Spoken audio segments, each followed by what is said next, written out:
롯기 3장 1절. 롯의 시어머니 나오미가 그에게 이르되 내 딸아, 내가 너를 위하여 안식할 곳을 구하여 너를 복되게 하여야 하지 않겠느냐? 내가 함께하던 하녀들을 둔 보아스는 우리의 친족이 아니냐? 보라, 그가 오늘 밤에 타작마당에서 보리를 까불리라.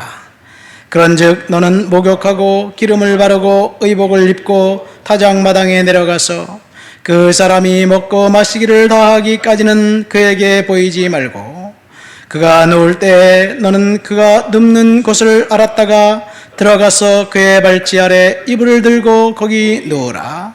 그가 내 할 일을 내게 알게 하리라 하니, 롯이 시어머니에게 이르되 어머니의 말씀대로 내가 다 행하리이다 하니라.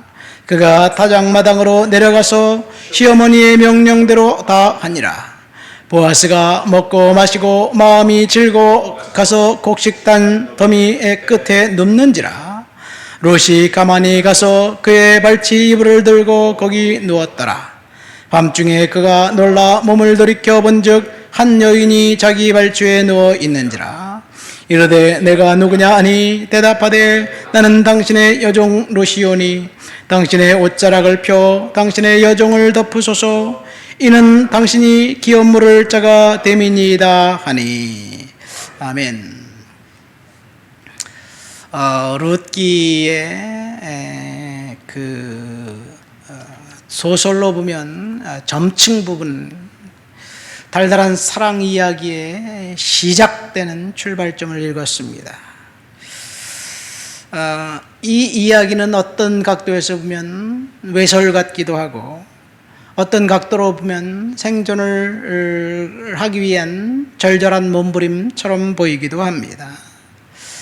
그러나 외설도 아니고 생존에 대한 그런 그 투쟁도 아니고 사랑의 고백 이야기라고 보면 됩니다. 룻기 1장에 보면 엘리멜렉이라는 사람이 등장합니다. 엘리멜렉 그 이름을 볼 때 이름부터 비범합니다. 엘은 하나님을 말하고 멜렉은 왕입니다. 하나님을 왕으로 모신 그 사람이 이 베들레헴에 흉년이 나니까 인간적인 방법으로 흉년을 타개하고 문제를 해결하기 위해서 재산을 팔고 모든 것을 정산해서 이 모압 땅으로 이민을 갑니다. 기근을 피해 행복을 찾아 성공을 위해 이 고국을 등지고 모압 땅에 이민 갔을 때 처음에 너무너무 잘 되는 것 같았습니다. 탈무드에 보면 이 그 말론과 기론, 이 나오미의 두 아들과 결혼했던 며느리 룻과 오르바는 에글론 왕, 왕의 딸들 공주였습니다. 그러니까 왕의 딸들과 결혼시킬 정도면 대단히 성공적인 인생을 살았던 것으로 보입니다. 근데 성경의 그 나레이터는 단 넉줄에 1절부터 4절까지 이 그 모압에서 10년간 이 베들레헴에서 모압으로 이주하고, 그리고 그 10년간의 일을 넉줄로 간단하게 언급하고 이제 요약해서 축복된 이야기를 하는 것이 아니라 과부 3명만 남았다고 기록하고 있습니다. 단 넉절에 압축해서 남자 셋은 죽고 3명의 과부만 남았습니다. 엘리멜렉이 선택한 그 결정 비참합니다. 우리가 눈에 보이는 그 축복을 따라 선택하는 것이 지혜롭고 현명한 것 같지만 하나님의 결재가 없는 선택은 용두사미가 된다는 것을 우리는 알게 됩니다. 반면에 시어머니 나오미는 이제 베들레헴으로 돌아갈 것을 결정합니다. 아무것도 없습니다. 빈털터리입니다. 그런데 그 곁을 따라 나섰던 룻이 있지요.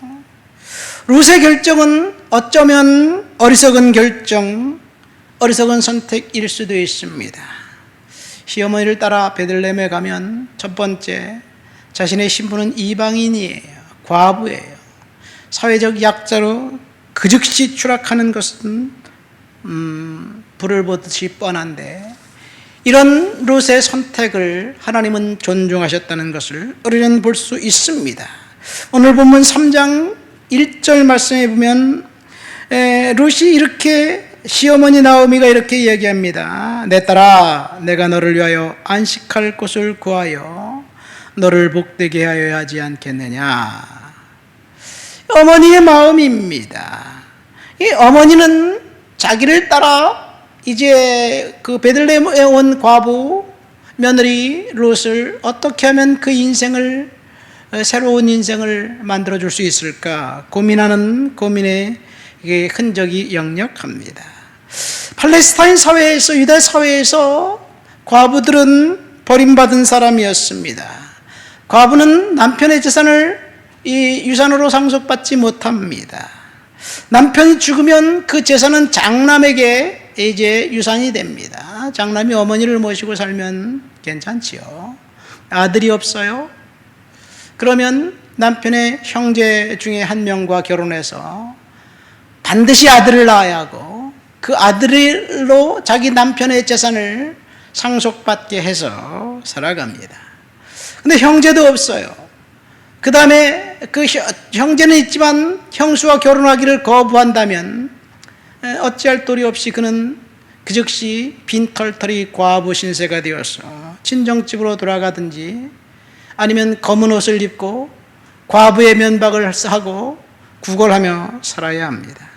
친정집이 부유하다면 딸을 간수할 수 있겠죠. 친정집도 부유하지 않다면 과부들은 사회적인 그런 그 편견 속에 살아가야 합니다.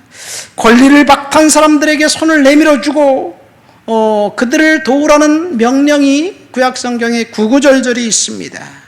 재판할 때 재판장에게 고아와 과부를, 나그네를 옹호하시기도 합니다.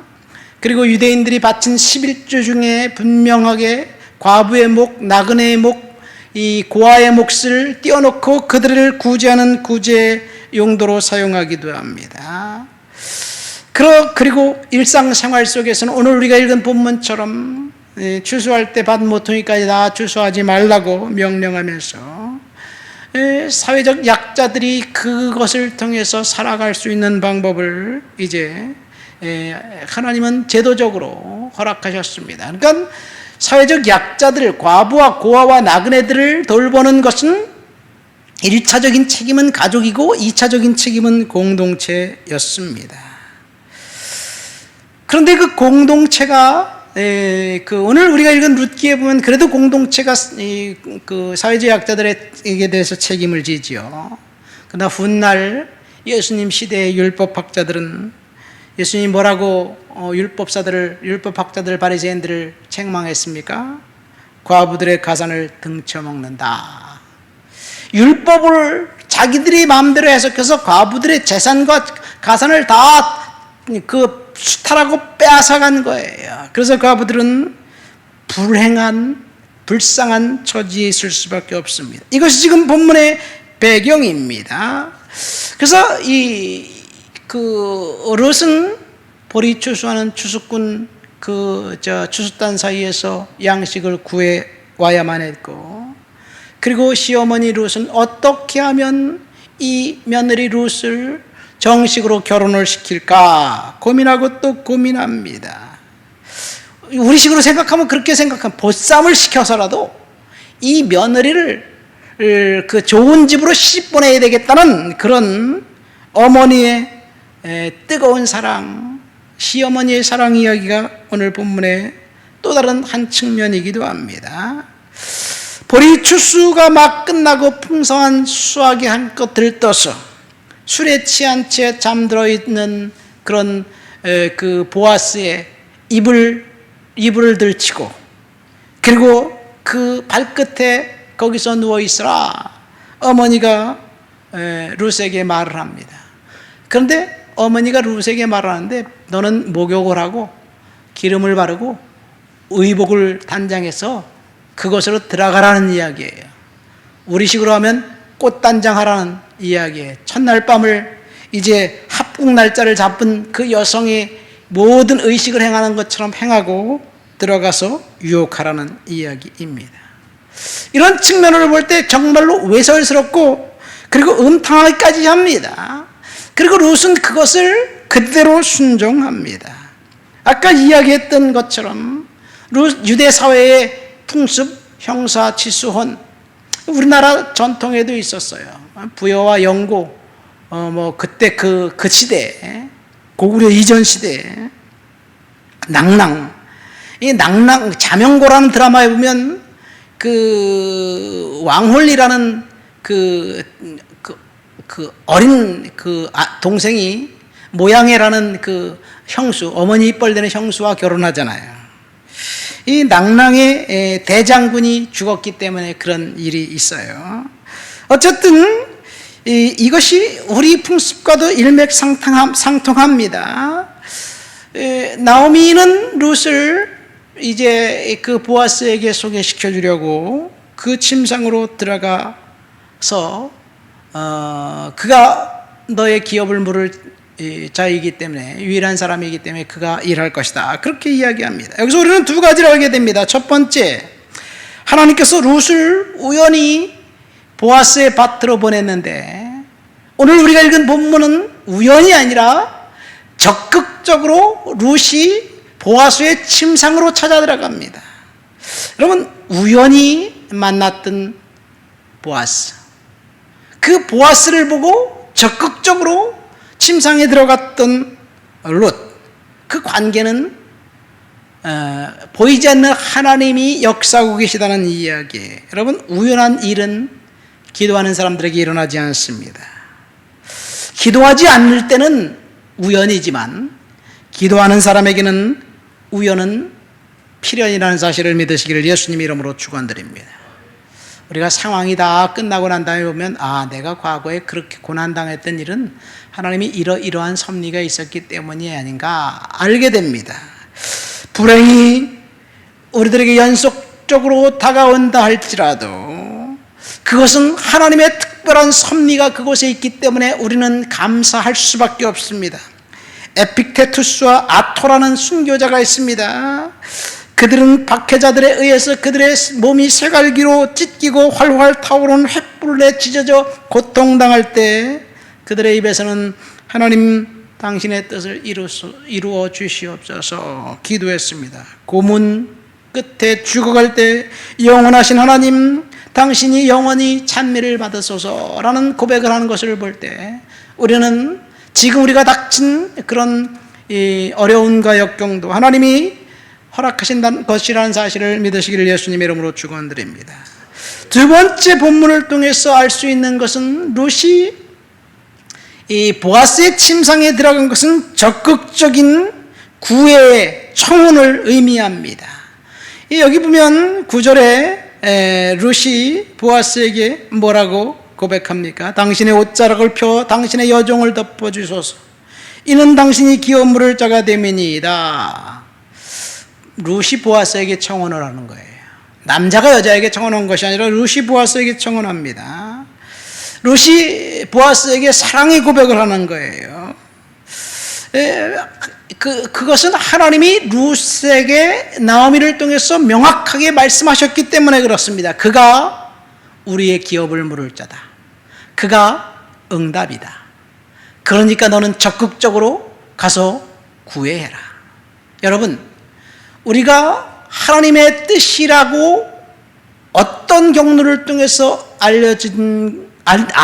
것이 있다면 그 다음에 우리들이 해야 할 일은 적극적으로 그 앞에 맞서 있는 거예요. 그래서 하나님의 은혜를 구하고, 하나님 이제 시간이 되었으니까 주십시오, 고백하는 거예요. 그러니까 하나님의 섭리는, 하나님의 계획은 우리가 고난당하고 고통당하는 상황일지라도 축복입니다. 하나님이 천지를 창조하실 때 모든 것을 완벽하게 구분하고 난 다음에 그 지구를 만드셨어요. 마지막 날, 일곱째 날에 모든 것을 완벽하게 구비하고 난 다음에 아담을 만드셨죠. 사람을 창조했죠. 아담은 누리기만 하면 되는 거예요. 에덴 동산의 모든 것이 완벽한 상태에서 아담이 그곳에 있으면서 마지막으로 하나님이 아담에게 이불을 창조해서 아담에게 주셨습니다. 하나님의 계획은 축복이에요. 우리가 지금 고난당하고 힘든 일을 당해서 어찌할 수 없을지라도 하나님의 계획과 섭리는 축복이다. 그러나 중간중간에 우리들이 하나님 앞에 뜻을 온전히 순종하고 있는지 알게 하시려고 역경과 고난도 포함되어 있다는 것. 그래서 사탄이 우리들을 때로는 유혹하고 하나님이 허락하신 그 고난의 시간, 우리가 할 일은 믿음으로 견디는 것밖에 없습니다. 말씀을 맺습니다. 오늘 말씀의 제목은 외설인가 사랑의 고백인가 이에요. 룻이 당신의 여종 룻이오니 당신의 옷자락을 펴 당신의 여정을 덮으소서. 이는 당신의 기업을 물을 자가 되매니이다. 이것은 룻의 사랑의 고백입니다. 외설도 아니고 생존에 대한 몸부림도 아닙니다. 하나님의 뜻을 명확히 분별한 룻이 보아스에게 담대히 찾아가서 요구하는 거예요. 우리가 이런 고백으로 하나님 앞에 은혜 가운데 살게 되시기를 예수님 이름으로 축원드립니다.